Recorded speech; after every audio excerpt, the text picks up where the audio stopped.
Van Johnson was born Charles Vanell Johnson on August 25, 1916, in Newport, Rhode Island, far from the bright lights of Hollywood that would later define his life. His childhood was not easy. After the death of his father, Van was raised mainly by his mother, Loretta Snyder, a woman who worked hard to support her son and strongly encouraged his interest in music and performance. From a young age, Van showed a love for entertaining others. He sang, danced, and dreamed of life on the stage, even when money was tight and opportunities were uncertain. As a teenager, he became involved in school theater and local performances, finding comfort and purpose in acting. These early experiences helped shape his gentle personality and emotional sensitivity, qualities that would later become part of his screen appeal. After finishing school, Van moved to New York City, determined to make a living in show business. Like many young performers, he struggled. He worked in chorus lines on Broadway, took small roles when he could get them, and often worried about paying rent. Life during these years was far from glamorous, but Van learned discipline, patience, and resilience. His big break came when Hollywood talent scouts noticed his boyish looks, red hair, and warm stage presence.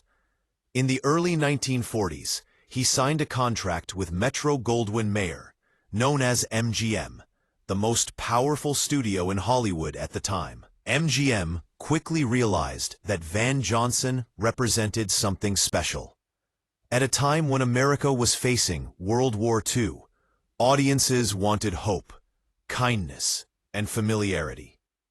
Van's clean-cut appearance and gentle personality made him the perfect symbol of the everyday American man. He did not play tough or arrogant heroes. Instead, he played soldiers, friends, brothers, and sweethearts who felt real and approachable. Films like 30 Seconds Over Tokyo and Battleground made him a major star. Audiences trusted him. They felt safe with him. This trust became even stronger after a tragic accident in 1943 during the filming of A Guy Named Joe, when a falling camera crane struck his head. The injuries were severe, and doctors feared he might not survive. He required metal plates in his skull and months of painful recovery. The public followed his struggle closely, and when he returned to the screen, they loved him even more. Van Johnson became not just a movie star, but a symbol of courage and survival.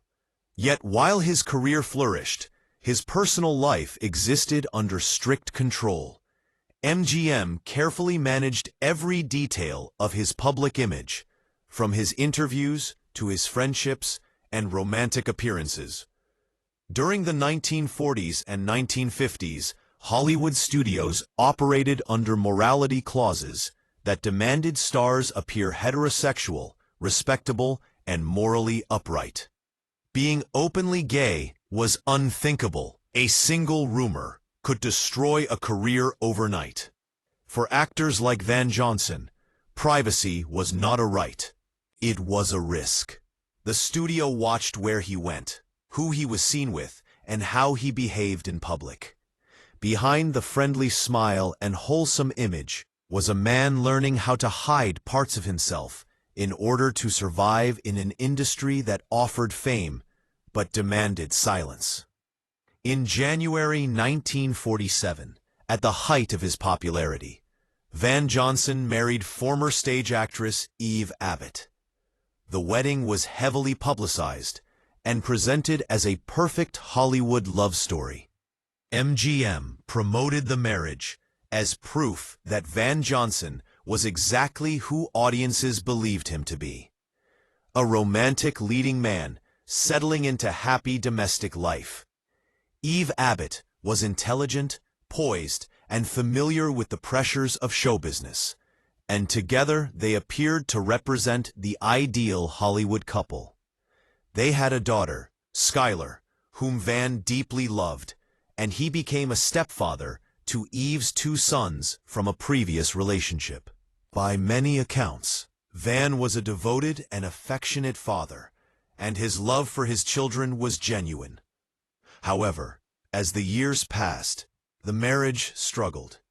The pressures of fame, personal distance, and emotional strain took their toll. By 1961, Van and Eve separated, though they did not officially divorce until 1968.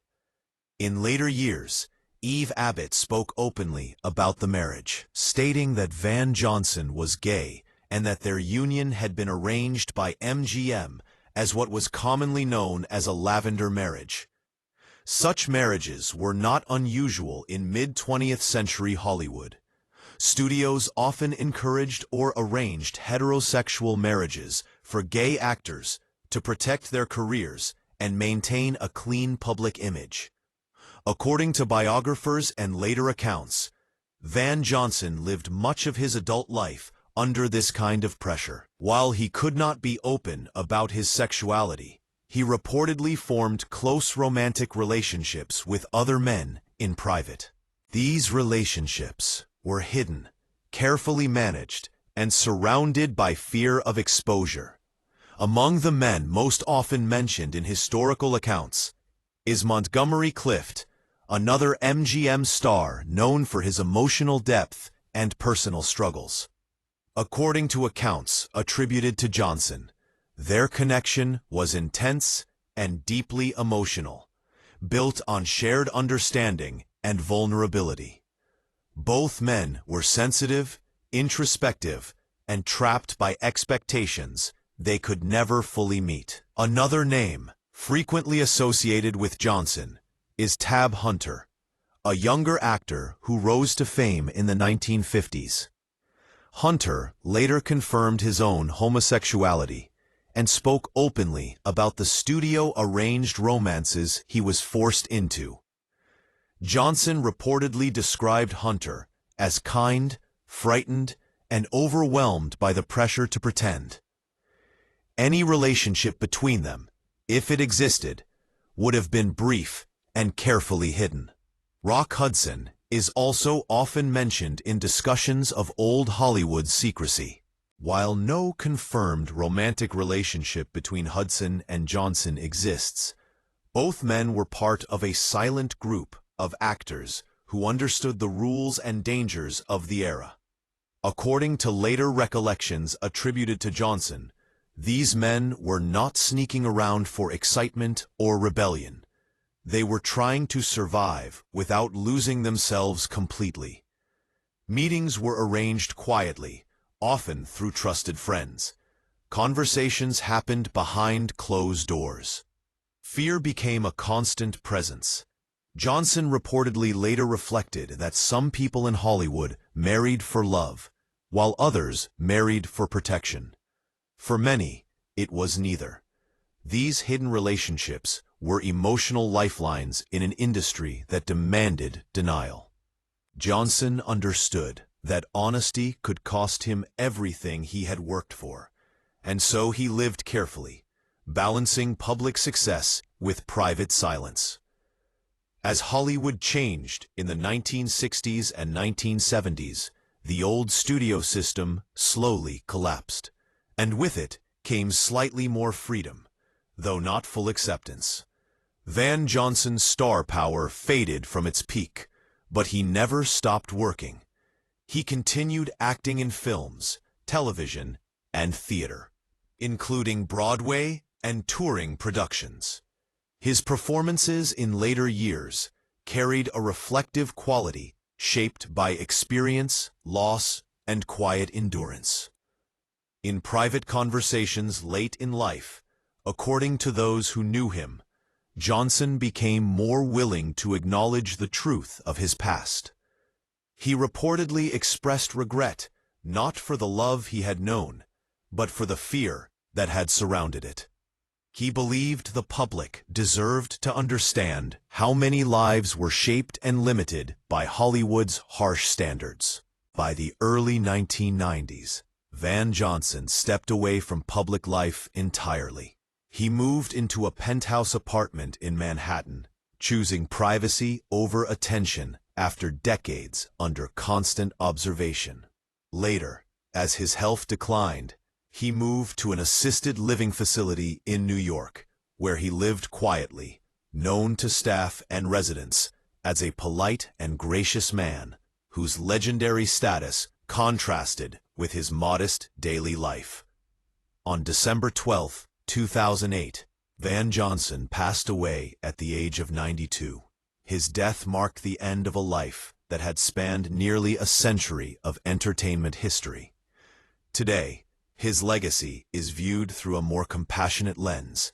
He is remembered not only as a beloved movie star, but as a man who lived honestly in private when honesty was forbidden in public. His story stands as a reminder that behind the polished glamour of old Hollywood were real people forced to hide, adapt, and endure. By quietly acknowledging the men he loved, even if only late in life and through others, Van Johnson reclaimed a part of himself long denied by the era that made him famous. His life was not one of scandal, but of survival. He was there. He simply was not allowed to be seen. To fully understand Van Johnson's life and the choices he made, it is important to understand the world he lived in. Old Hollywood was not simply a place of movies and glamour. It was a tightly controlled system, built on contracts, fear, and carefully manufactured images. Studios like MGM owned nearly every part of an actor's life. They decided what roles stars played, how they dressed, what they said in interviews, and even who they were seen with in public. For actors who were gay, this system was especially cruel. Homosexuality was viewed not only as immoral, but as dangerous to profits. A single rumor could lead to canceled contracts, public humiliation, or complete erasure from the industry. Careers were destroyed quietly, without explanation. Because of this, many actors learned to live double lives.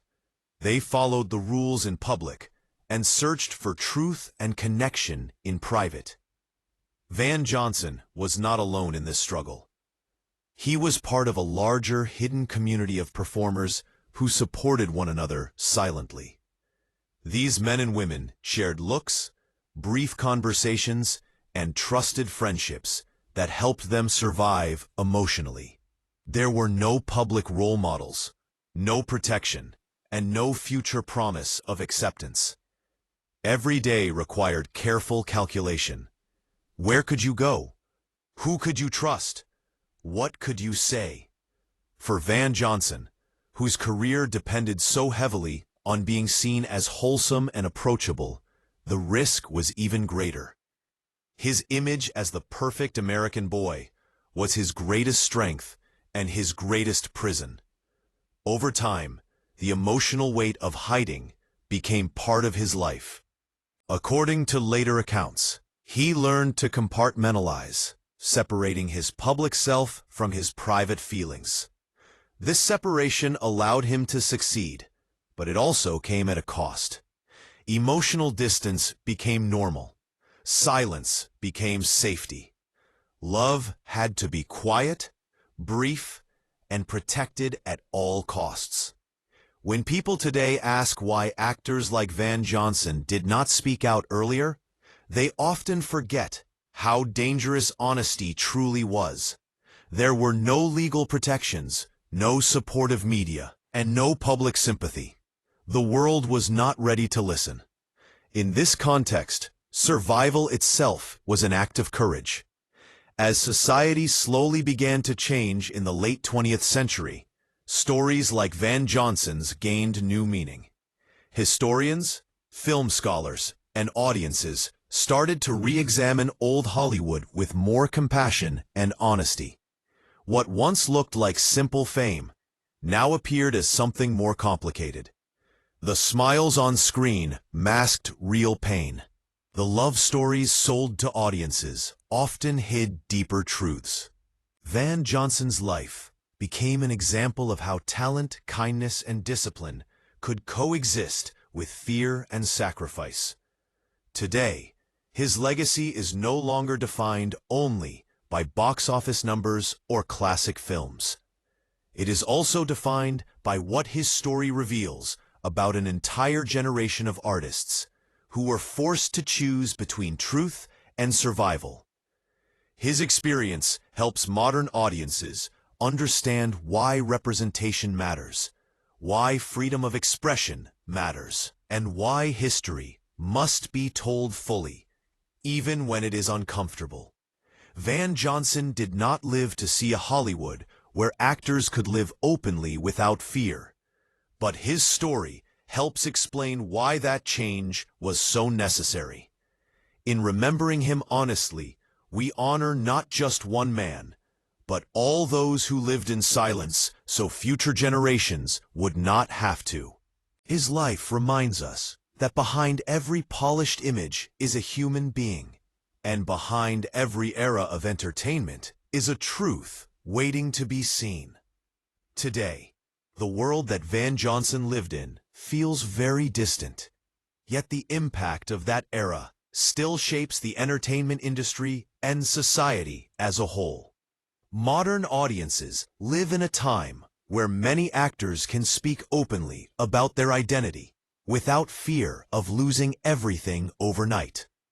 While discrimination still exists, there are legal protections, public support, and communities that allow people to live more honestly. Looking back at Van Johnson's life helps us understand how hard-won these freedoms truly are.